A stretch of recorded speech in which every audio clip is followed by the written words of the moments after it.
আসসালামু আলাইকুম। আজ আমি শেয়ার করলাম আপনাদের সাথে কচুর শাক ভর্তা। প্রথমে কড়াই একটু তেল দিয়ে নিব, তারপরে দিয়ে দিলাম কয়েকটা কাঁচামরিচ। মরিচটা একটু হালকা করে ভেজে নেব, তারপরে পেঁয়াজ কুচি, রসুন কুচি দিয়ে দিলাম।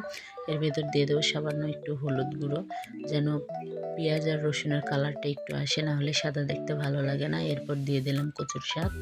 কচুর শাকটা দেওয়ার পরে একটু দিলাম লবণ। লবণ দেওয়ার পরে একটু আলতোভাবে এটা নেড়ে চেড়ে নিব, যাতে সব কিছু একসঙ্গে মিশে যায়। তারপর ঢাকনা দিয়ে ঢেকে দেবো ভাপানোর জন্য।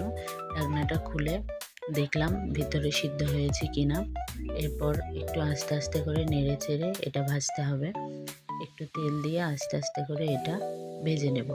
আলতোভাবে এভাবে নেড়ে চেড়ে এটা আস্তে আস্তে লো হিটে একটু ভেজে নিতে হবে, না হলে নিচে লাগে যাবে।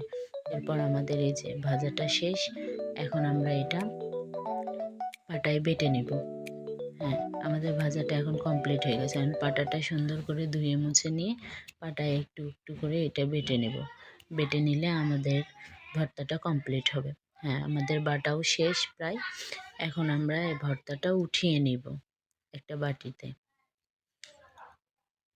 ভর্তা এখন এভাবে পাটা থেকে উঠিয়ে নিলাম। আল্লাহ হাফেজ।